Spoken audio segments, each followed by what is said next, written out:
I'm an ex-Jehovah's Witness, and I want to share my story with the religion so that anyone who is going through what I went through I might be able to help them, because it was a very difficult experience, and if I can be there for anyone. I also want to set the record straight, because when people leave, all sorts of rumors are spread about them, and I've heard the craziest things. But I'm not some monster, and I haven't been overtaken by the devil, and I believe that religion. I would have died for it. I would have let my kid die for it. I lived my life as a devout Jehovah's Witness, and I studied everything. I was a regular pioneer. I kept up with the literature, and I was excited about new understandings, and I was waiting for the Great Tribulation to start. I had such anxiety about the Great Tribulation. But I'm not laughing at it, because it's very, very real when you're in it, and you don't even consider that it's not the truth. That thought doesn't even enter into your head, and if it does, you're like terrified by it, and then you'll do anything you can to make sure that doesn't happen again, and you'll think of those moments of, oh, my faith was questioned or was rocked, or and then you do lots and lots of study and prayer, and then you bring yourself back into like, oh, okay, it's the truth, it's the truth. So I had that happen a few times, but the time that just put a crack in my foundation of my faith, it was a watchtower that came out in 2018 or around there, and it had to do with child sex abuse. And that was when I first learned about the 2-witness rule. I had never heard of it before, and I just knew this is wrong. It doesn't matter if they're telling me this is right. I know that it's wrong. I feel like if they were saying we're going to start tossing our newborns into the fire, but Watchtower is saying it, and the governing body is saying this, I wouldn't do it, because I could recognize that is wrong, and this felt the same. I was just like, oh, well, that's wrong. I just know that it is, and then I realized even though I didn't know about this rule, I experienced it because, I'm sorry, I should explain. The 2-witness rule, it's if something is done to somebody and no witness is there to see it, no second witness, actually it says second or third, then there's nothing they can do about it. It's just like, it didn't even happen. So they might comfort the victim, and they would bring the victim into the back room with the person they were accusing of molesting or assaulting them. So you're a little kid, and you're in this room which you're scared of. Like I was so terrified of the elders that I watched my P's and Q's so closely, because I never wanted to get hauled into judicial committee. It's 3 men, and from what I've heard, they sit across from you and interrogate you, and it's terrifying. And so they do that with the accused in the room, and you have to say to all of them, yes, this is what he did to me. And they'll ask questions, like, even if young kids get carried away with their boyfriend or girlfriend, they've got these men asking, like, did you orgasm? Were you wearing sexy panties? How many times did you orgasm? Did he penetrate you? How many times did he penetrate you? I've heard all these horror stories, and these kids who went through these judicial committees, have literal PTSD from these. So I was like, oh, we'll stay out of the back room because that's terrifying. So anyways, when I would bring up the 2-witness rule, most of the men knew about it. A lot of the women didn't really, unless they had been molested.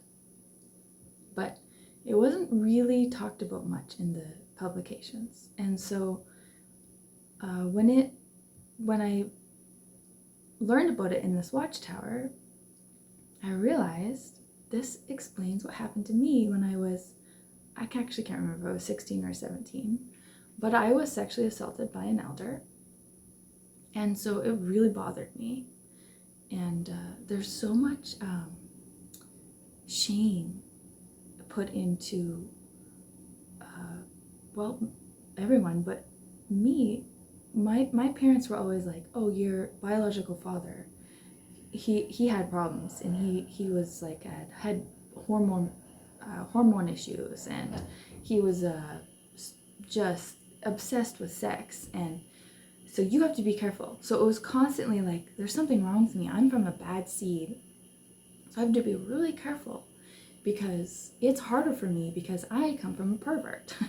So I have to. So it was very. I would dress modestly, and I didn't want people touching me, and I never wanted anyone to think that I was also a pervert. I needed to prove that no, I'm not like my dad. I'm a good person. I'm okay. There's nothing wrong with me. So then to have this elder do this to me, I was having nightmares about it.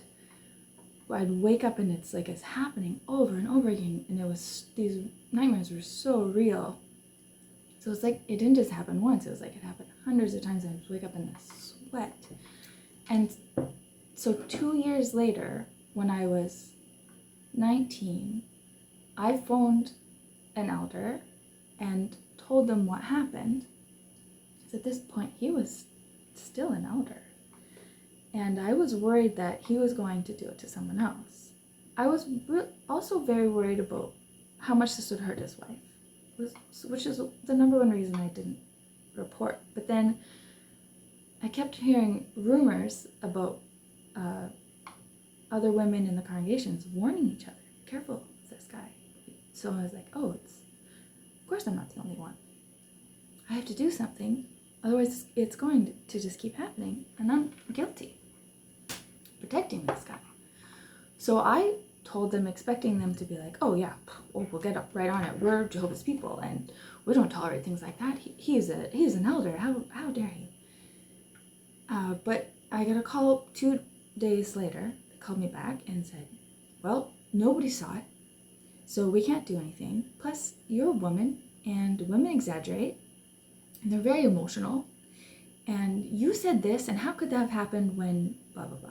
So they picked apart my story and dismissed it and called me an emotional liar.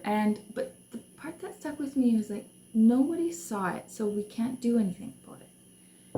And I just thought that was so weird. Of course nobody saw it. He's not going to do anything when someone's there in the room. He's a creep, not an idiot. So anyways, that was on the back burner. And then 20 years later, I learned of this 2-witness rule. Never heard of it before. It's in the elders' rule book. So there's a secret rule book, which I knew the elders had a book of rules, but that's when it first occurred to me, why is there a book of rules that we don't even know about? Shouldn't everybody, if we are following these rules, shouldn't we know what they are? That doesn't make sense. And at the same time, I had started reading the Bible just on its own, and I started in Matthew, and I started seeing a disconnect, like with the parable of the prodigal son. So he's eating pig slop, he's sleeping with sex workers, And then he's like, I don't want to eat pig slop anymore, and I could probably actually make a decent wage just working for my dad as a servant. So he wasn't repentant or overcome with grief and remorse. He just was like, this sucks. I don't want to do this. I'll go work for my dad. And as soon as his dad sees him, which his dad represents God, he's like, welcome back, son. And he throws a big party. And then when his brother is pouting, like, how are we okay with what he did? His dad's like, no, he's back. We love him. So just don't judge him. Just be happy he's back. So it's like, what about all the judicial committees and the disfellowshipping and the interrogations and the men deciding if he's repentant or not? Things aren't lining up. I started to see that I started thinking if Jesus was here, he might call Watchtower Pharisees. They're acting more like the Pharisees. And then I'm reading the parable about the faithful and discreet slave. It's just a warning parable. It's not a prophecy. And if you keep reading, that slave goes rogue. Like he fails the test. But Watchtower uses the faithful and discreet slave parable as if it's a prophecy, saying, oh, there will be people in the last days who give you the right food at the right time. But if you read that whole parable, and in all of the accounts where it's mentioned, it's basically like the Good Samaritan story. That would be like saying, oh, we're the Good Samaritan, and that's a prophecy, and there's a prophecy about this, and that. It's not a prophecy. It's a warning tale. So, and that's their whole basis for saying you have to, this is God's organization. But it's weird because even though I was having doubts, I was still thinking, this is the truth. That has to be. I know that. If I know one thing, it's that Jehovah's Witnesses have the truth. So how can I prove to myself that they have the truth? Because there's no other option. There's no other. I just have to make the truth my own again. I just have to find a way to make this make sense. It's not making sense, but that's a problem with me. I have to keep doing more research and really prove it to myself, because I'm not okay with it not making sense. It has to make sense. So this was during COVID. COVID started, and I had more time for study. And so any spare moment that I had, I was just reading every single article I could find on JW Library, on women, and trying to make the two-witness rule make sense. And I only found 2 articles that really addressed it. And actually, the one was a question that I'd had. So people must have been writing in, because they had the same logic that I had.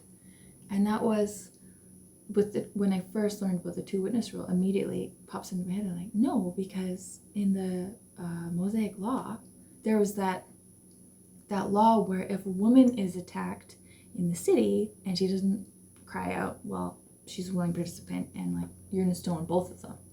But if she's attacked in the country where nobody can hear her, then we'll stone him, and she's innocent. So how are they going to know that something happened to her? He's not going to tell anybody. She must have.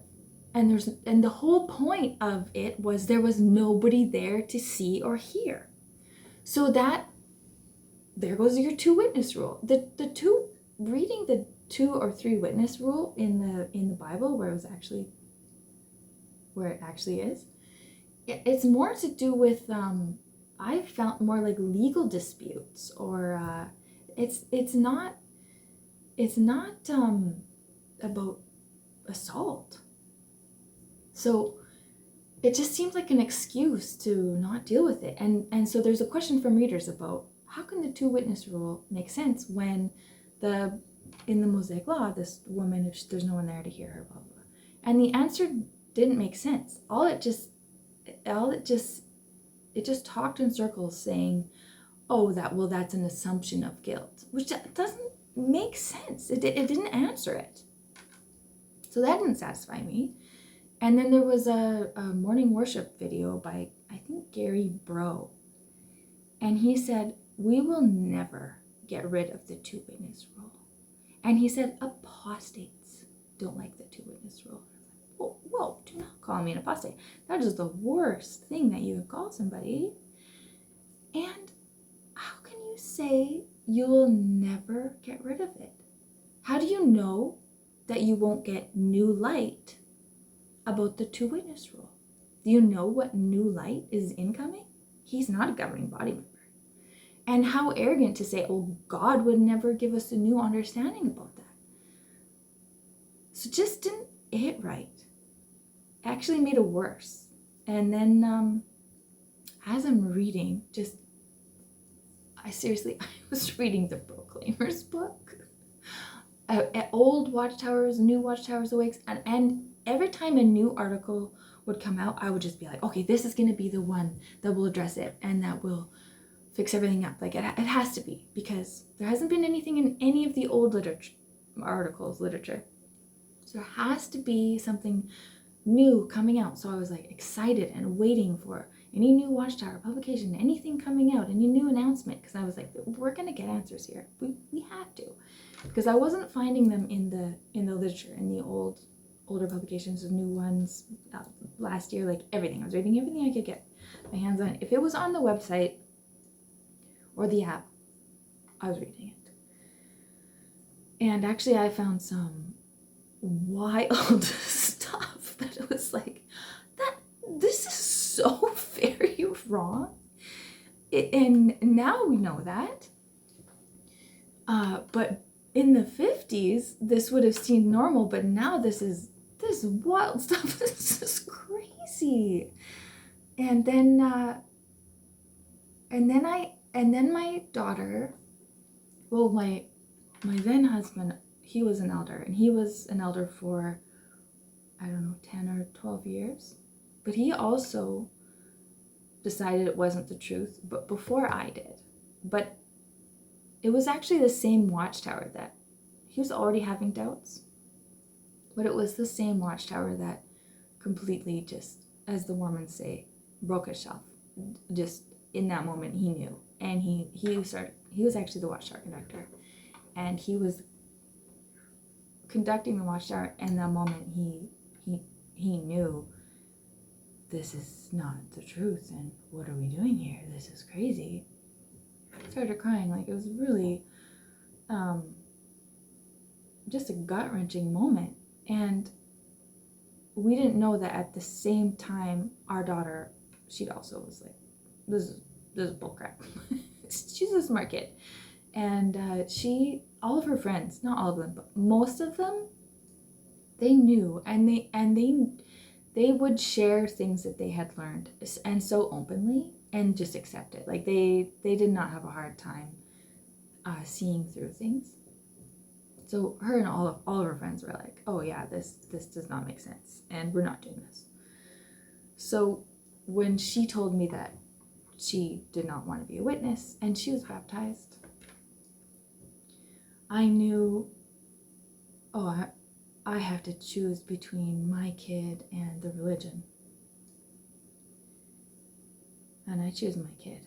Like, I just knew my daughter. I'm not going to let her have judicial committees, or I'm not going to kick her out, and I'm not going to let her be disfellowshipped and shamed.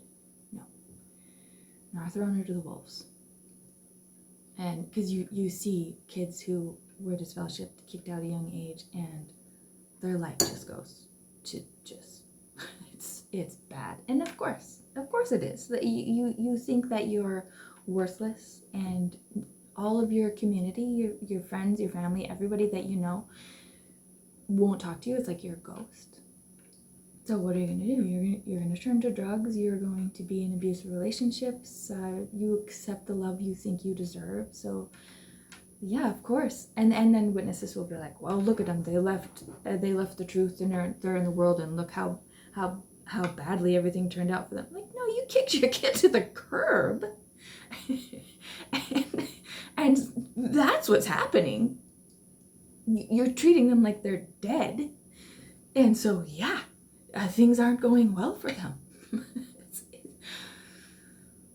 So anyways, then my husband starts telling me different things from behind the scenes from when he was an elder.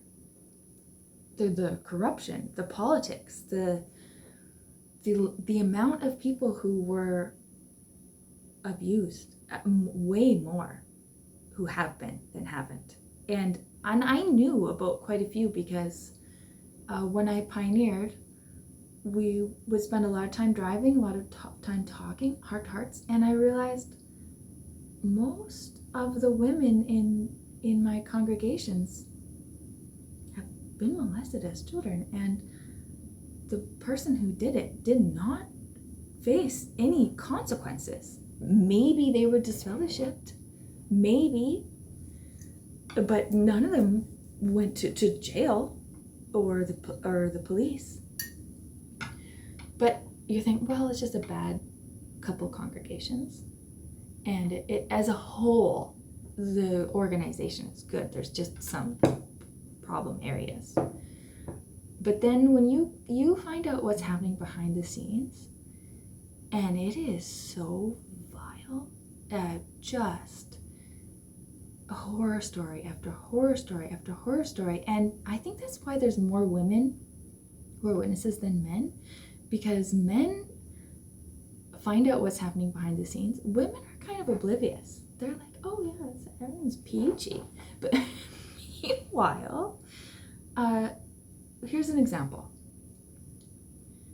There was a man who was inactive for a while, and then when he came back after 20 years, his wife got cancer, and so I think it scared him. I don't know. And so then he came back to the truth, and everyone's delighted.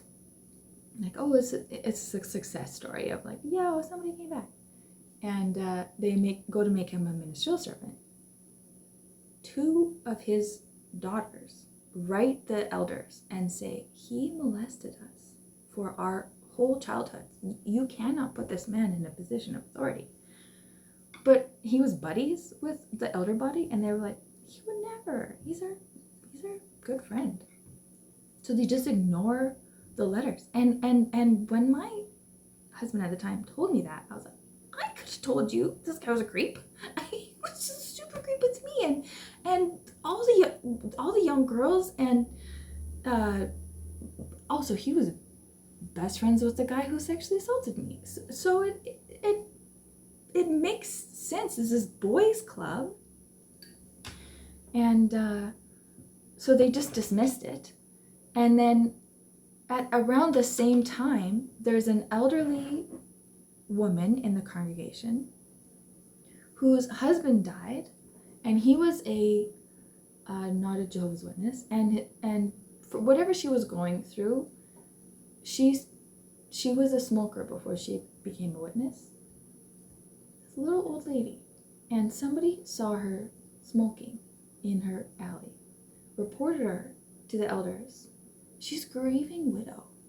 They disfellowship her. So you're dealing with addictions, and you get shamed by your whole community, and like you have to go to the meetings, and no one will even really look at you.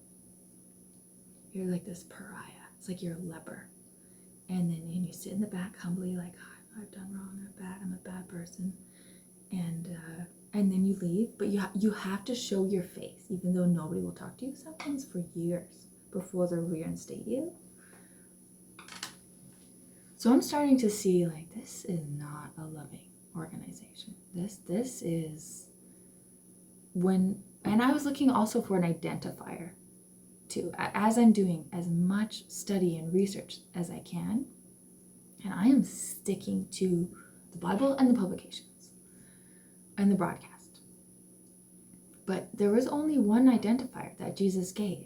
And they asked him, how will we, because he kept warning about false prophets, which, by the way, those scriptures are very rarely quoted or mentioned by Watchtower.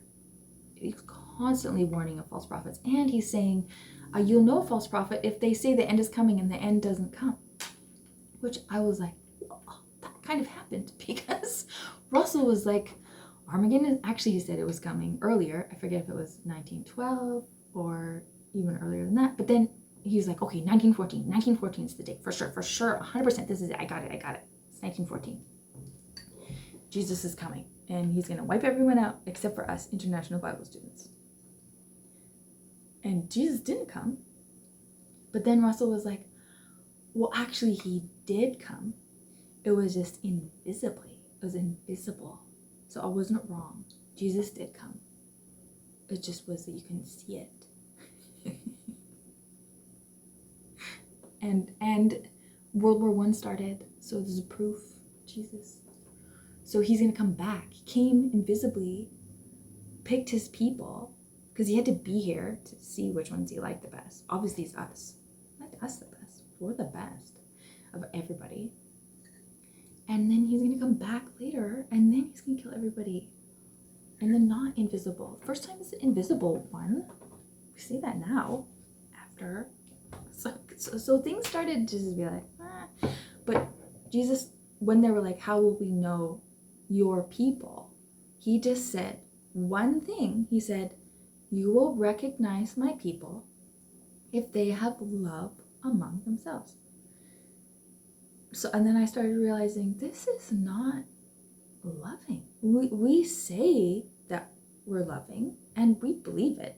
I believed we were the most loving people group. Oh, 100%. We're the only ones with love. The world is wolves, and it's terrifying, and Satan's spirit. But God's people is like this protected, loving. It's where the only place you'll actually have real love.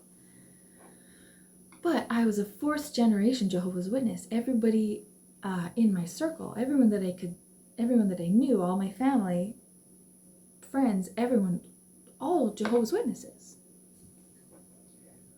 And you're taught it from a young age that this is the truth and this is the most important thing. So yeah, you believe it, but I also knew at a young age, I was like, I used to think this.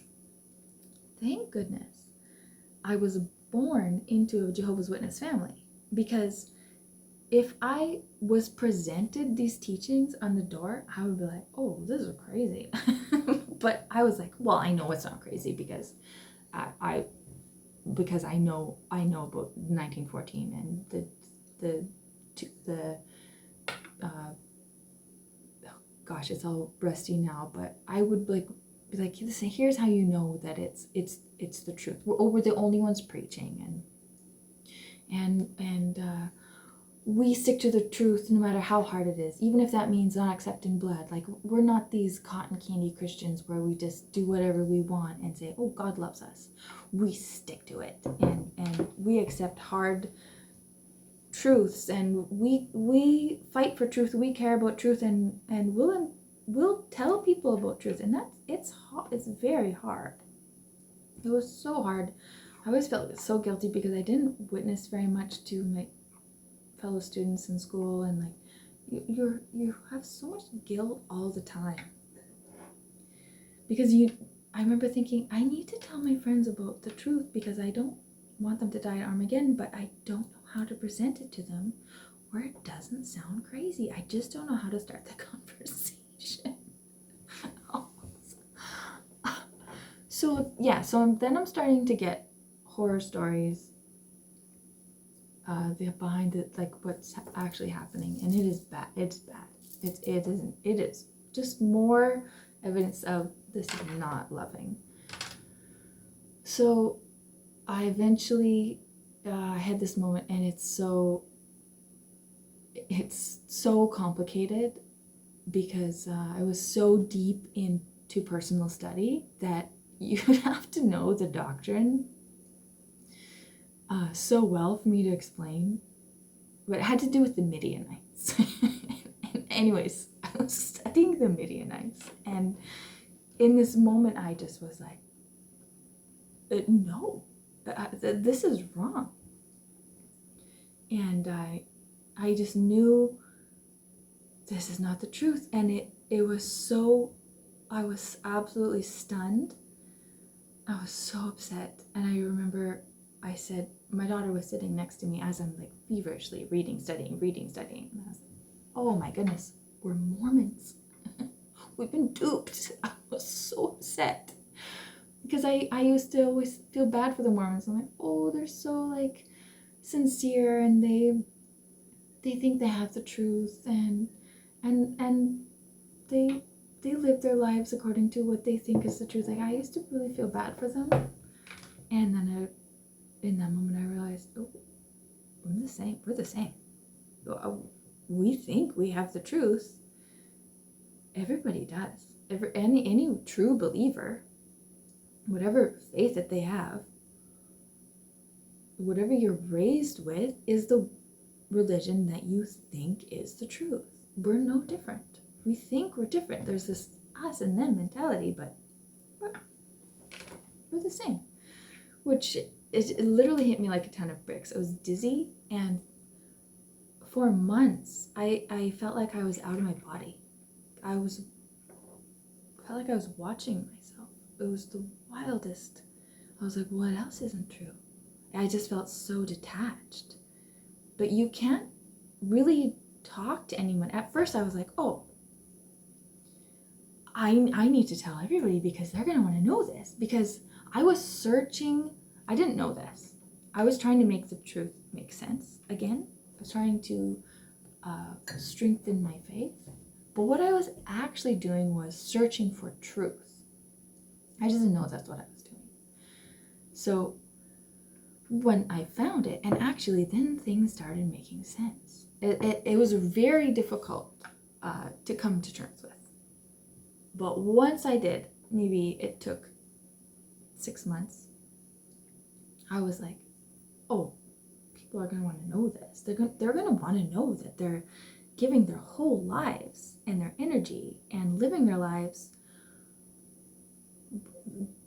by these terms of this religion that's a false religion, like, and they're going to want to know about what's happening behind the scenes. Because then I had started reading court cases, trial transcripts, because I was like, okay, I can trust that. I can go on to the court records and download them and read them, and I know it's not some doctored up lie by some apostate lie. I know I'm getting actual facts. And Watchtower is hiding for decades. They have a massive problem with CSA, child sex abuse.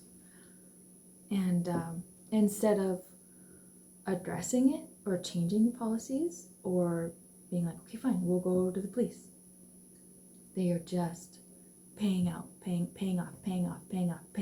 victims, just hush. They're just keeping as quiet as they can. And there was this one case in California where because Watchtower is so like meticulous with records, every member of the religion, they have a publisher card, I think it's called. I don't know because I'm not an elder, so I've never actually even seen my own publisher card, but they keep records. And when you move to another congregation, those elders will send a letter saying so-and-so is either they're kind of a dirtbag, or yeah, they're good, they're trying, but they did this or they did that. So because they keep such good records, they had the largest database known of child sex offenders, because all of their members who were accused of it, it's in their database. And so the prosecutors were like, hand that over, we want to see that. And Watchtower was like, mm-mm. So they fined them $4,000 a day until you hand it over.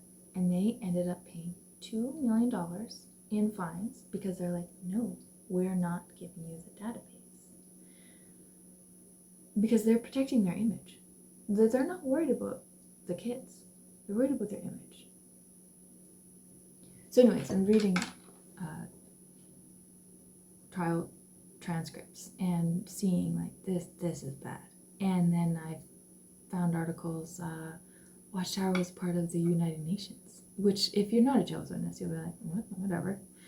But that is a big deal because Watchtower said that the United Nations is like one of the beasts in the book of Revelation.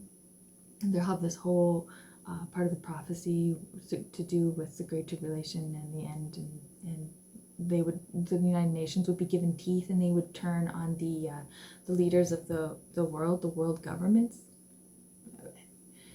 and they were like, the United Nations is this filthy beast or whatever. I can't remember. Not quite the Whore of Babylon, but they're like besties. I actually can't even remember exactly how it goes, but I used to know.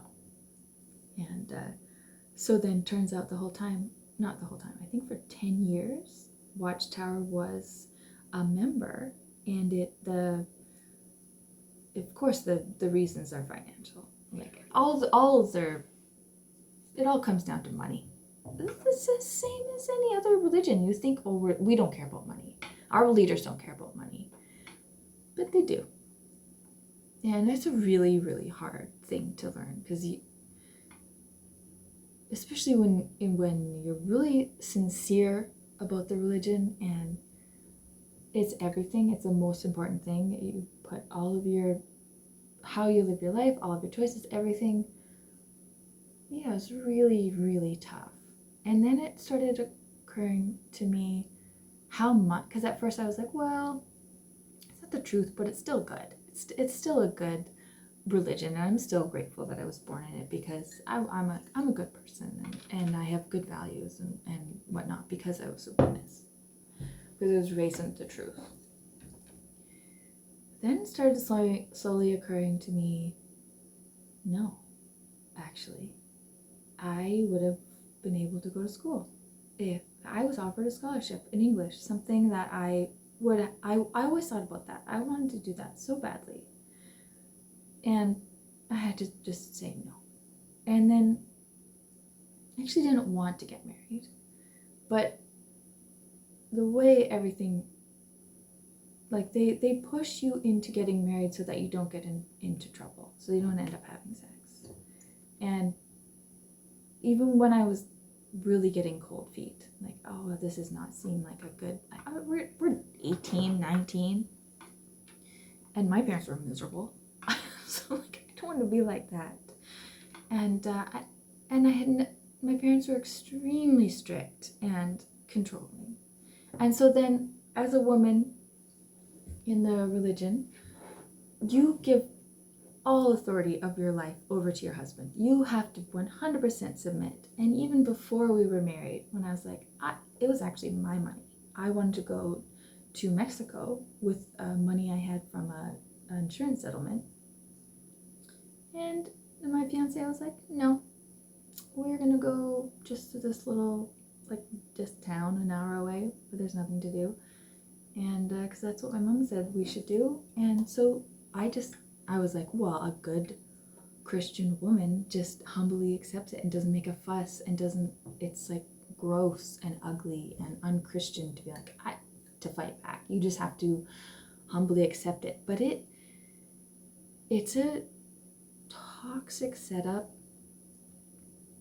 for marriage, because resentment just builds and builds and builds and builds and builds. And when there's that power dynamic, and you can ask. You're allowed to ask for things, but you have to accept whatever they say. And the circuit overseer once was like, Jehovah won't bless disobedience, but he will bless a bad decision. So ladies, support your husband even if you know he's being stupid. So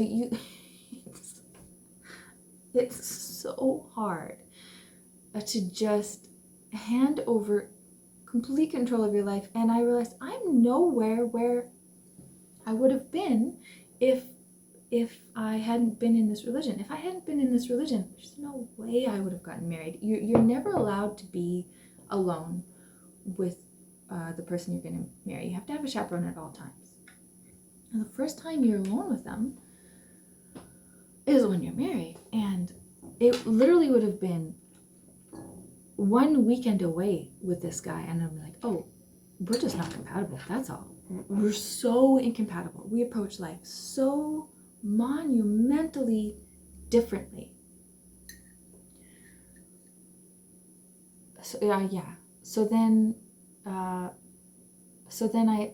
realized I wanted a divorce, and I want to try going back to school.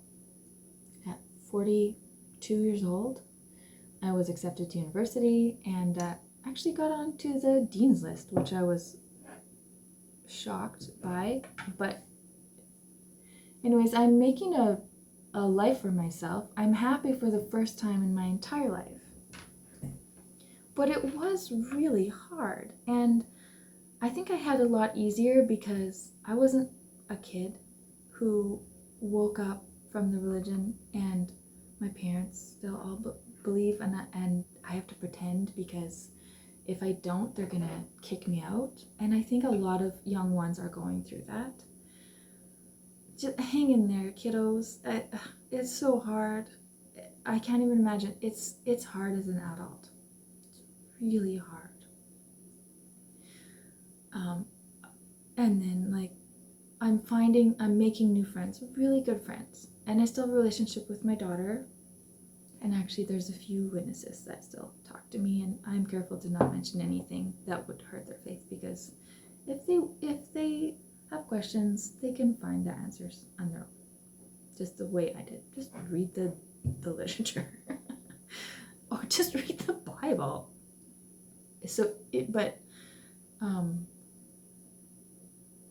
But all I'm saying is, I just wanted to do this because it's lonely. It's so lonely. And even though I'm finding friends, I still miss my family.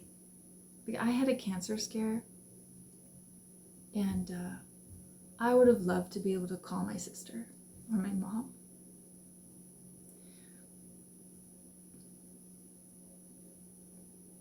And like, I'm not a bad person. That's the thing that's so frustrating.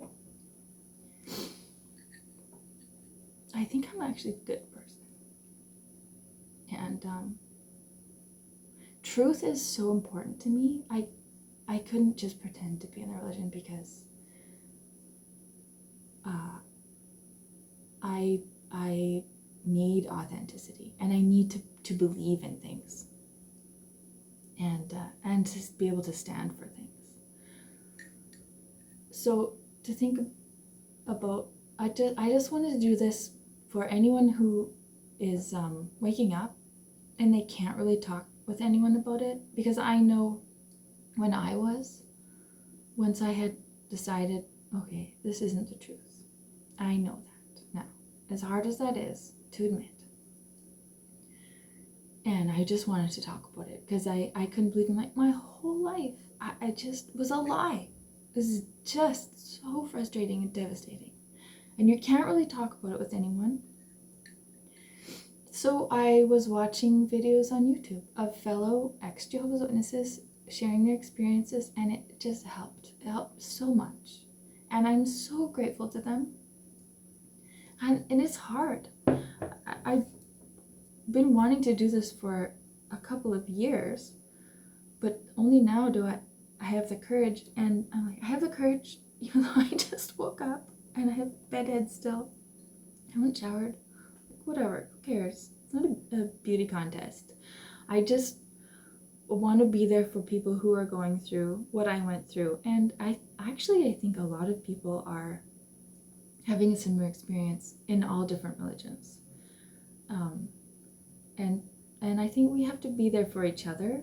And by understanding common experiences, somehow it helps. And so I want to say a big thank you to everyone who's talked about their experience on YouTube, TikTok, Instagram, blogs, etc.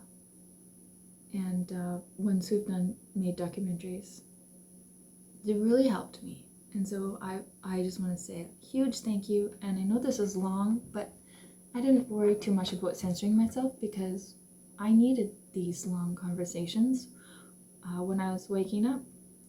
I just put it on while I was cooking or cleaning or going for a walk or a bike ride, and it felt like I got to talk about it.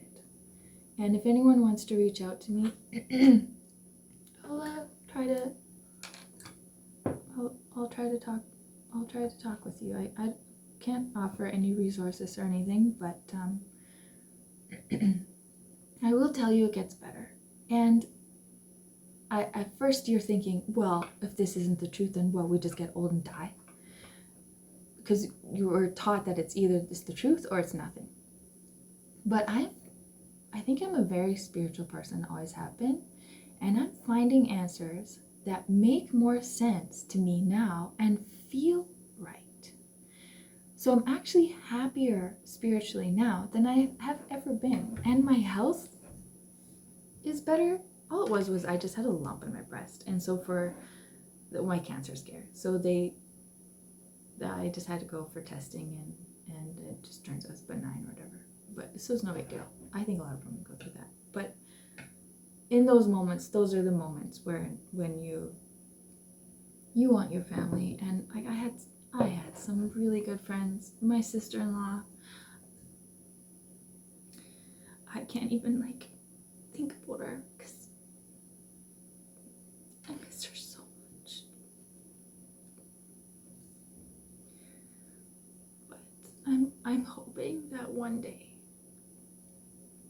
something will just hit her the way it hit me, and I'll get her back.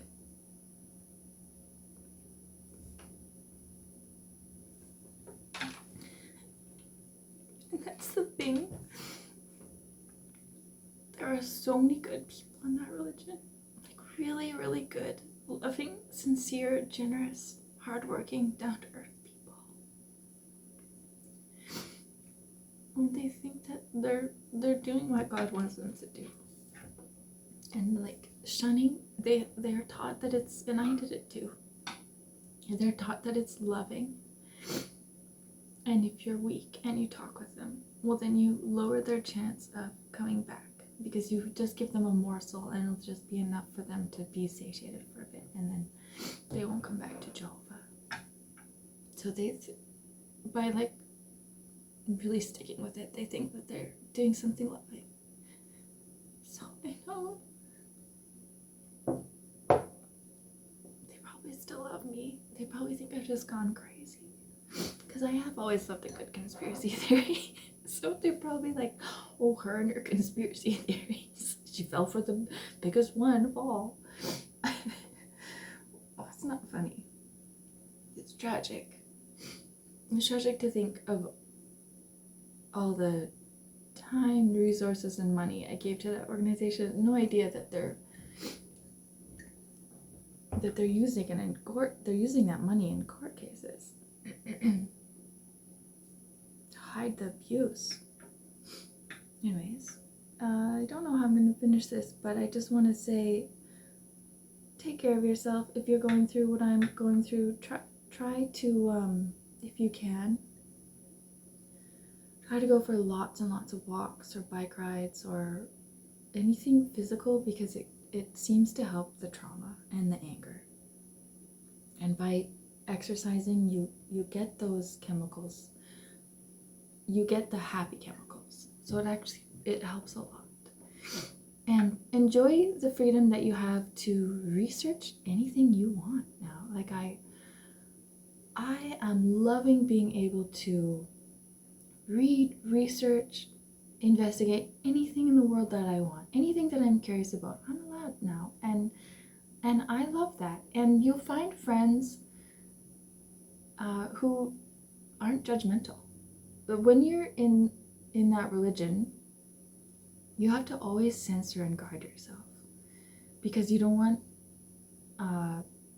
people to think that you're spiritually weak. So even if you watch something that your conscience is okay with, but you don't know what their conscience is going to be okay with. So then you can't just be like, oh, I watched this show last night, it was great. Because they might be like, well, sister, should you be interested in true crime? Because that's being entertained by violence. Well, you get this self-righteous lecture. Whereas when you're not in that religion anymore, and you tell your friend, like, oh, I watched this documentary, it was wild, they're like, oh, there's no judgment.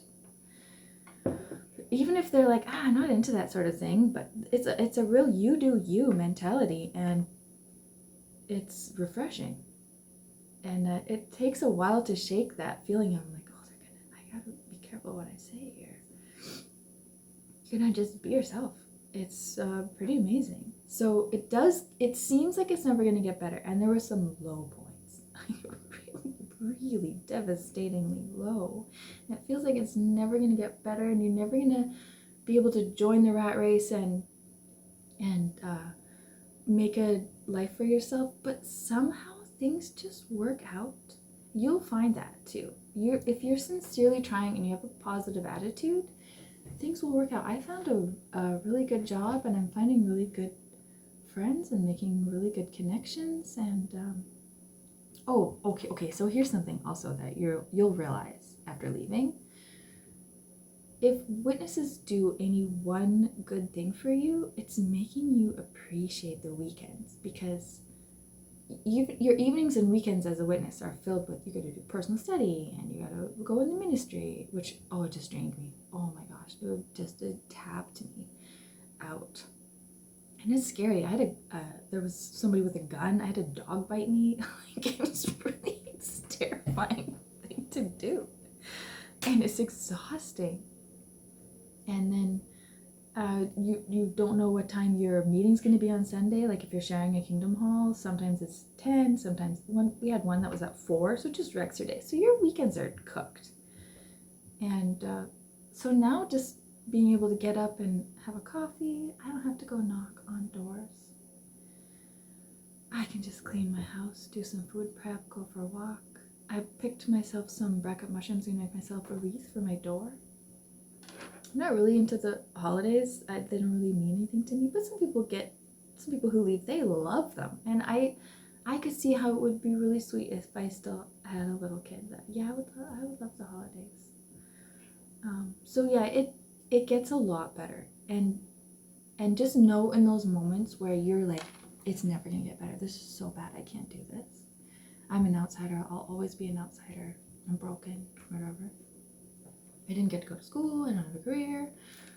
Just keep going and know that it will get better, and keep searching, because you will find the answers that make sense to you, and things will get better. And I've been told by ones who left quite a while ago, because I've reached out to a lot of exjws and they've been so loving. They forgave me for shunning them, and just like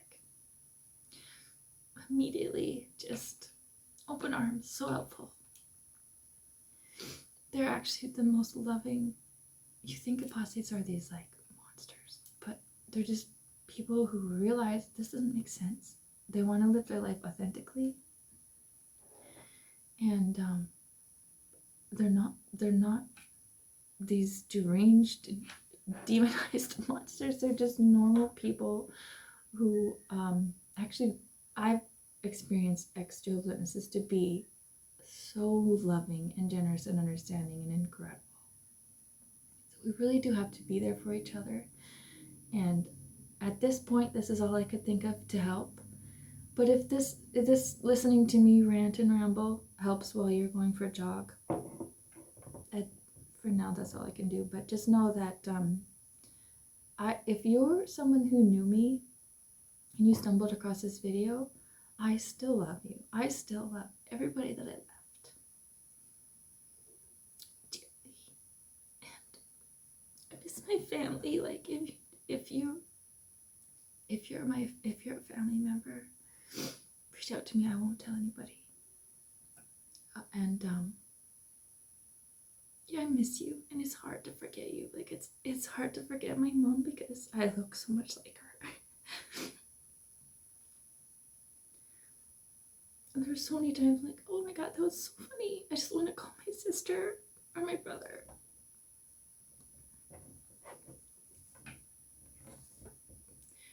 But I can only hope that Watchtower will crumble. They'll go bankrupt. They'll have to sell all their kingdom halls. And then when all these poor people are wondering what happened, we're going to have to maybe help them. I don't know when this is going to happen, but there's a good chance that it could happen within the next 10 years. So maybe we'll get some of our family back in 10 years. We can hope. We can just hope. But anyways, I love whoever you are that's listening to this. And I feel for you. And I empathize with what you're going through. It's hard. It's hard. Be so kind to yourself. As kind as you can be. Try to change that inner voice of shame and accusation to one of love. To just view yourself as a little kid who needs love. And talk to yourself as a very loving voice, and do as much research as you can. It really helps you understand it and how to cope with it, and even things that you're doing and don't realize you're doing. Knowledge is power. So take care of yourself. I love you. And we'll see how this goes. Maybe I'll do another one.